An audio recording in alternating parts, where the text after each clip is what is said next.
Now, let's quickly move on to the second lesson in this module called the principle of work capacity.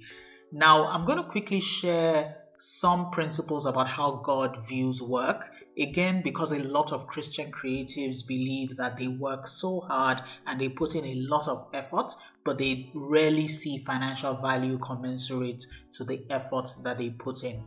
Now, to understand how God thinks about business, the best illustration I can give you is in the parable of the talents, and we'll quickly just read through it. In the parable, we meet God, the businessman. Now, the kingdom of heaven is like a man going off on an extended trip. He called his servants together and delegated responsibilities. To one, he gave $5,000, to another $2,000, to a third $1,000, depending on their abilities. Then he left. Right off, the first servant went to work and doubled his master's investment. The second did the same, but the man with the single thousand dug a hole and carefully buried his master's money. Now, after a long absence, the master of those three servants came back and settled up with them. The one given $5,000 showed him how he had doubled his investment. His master commended him. "Good work. You did your job well. From now on, be my partner." The servant with the 2,000 showed how he also had doubled his master's investment. His master commended him. "Good work. You did your job well. From now on, be my partner."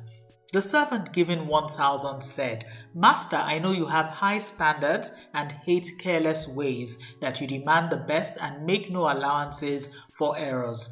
I was afraid I might disappoint you, so I found a good hiding place and secured your money. Here it is, safe and sound down to the last cent." The master was furious. That's a terrible way to live. It's criminal to live cautiously like that. If you knew I was after the best, why did you do less than the least? The least you could have done would have been to invest the sum with the bankers, where at least I would have gotten a little interest. Take the 1,000 and give it to the one who risked the most, and get rid of this play it safe who won't go out on a limb. Throw him out into utter darkness. Now, several lessons are found in the story. The first, of course, is that God never told the servants what business to go into. So a lot of times you find that Christians are afflicted by analysis paralysis.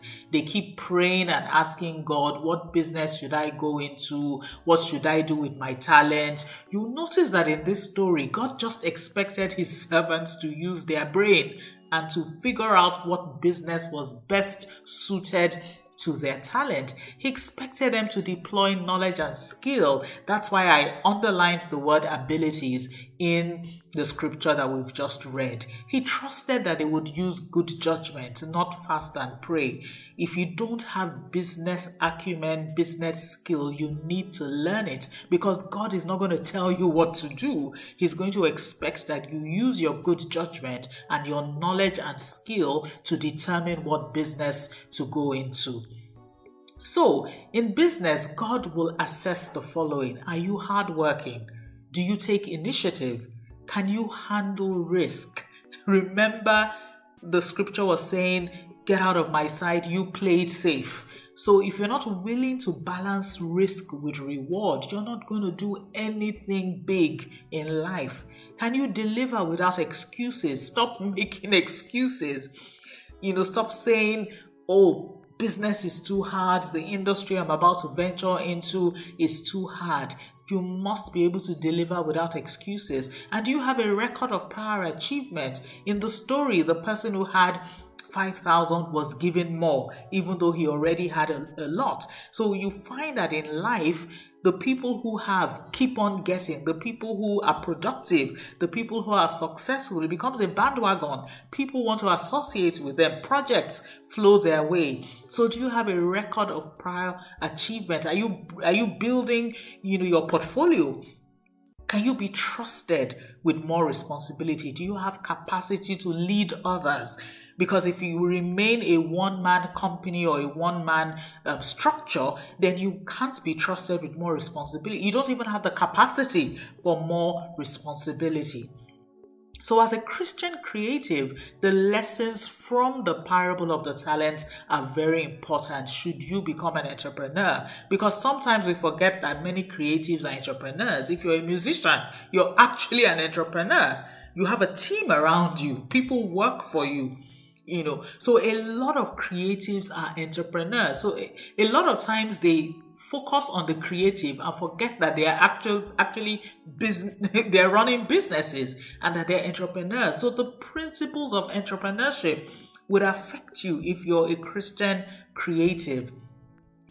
So whether you work in church as a paid staff or you work for someone else, you must maximize your capacities and prove that you have the capacity to expand, to grow, and to be given more responsibility. And the same judgment that you use when assessing opportunities outside church should be used in accepting a job in church. Remember, I said if you take a job in church, then that's your day-to-day.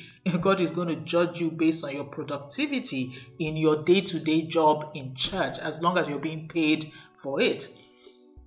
So, if you're thinking of taking a job in church, because I know a lot of musicians, get paid by church, ask yourself specific things. Do you buy into the mission of the church? Can you learn and grow? Is it a platform for you to maximize your skills and abilities? Can you contribute something of value so that you're also paid value as well?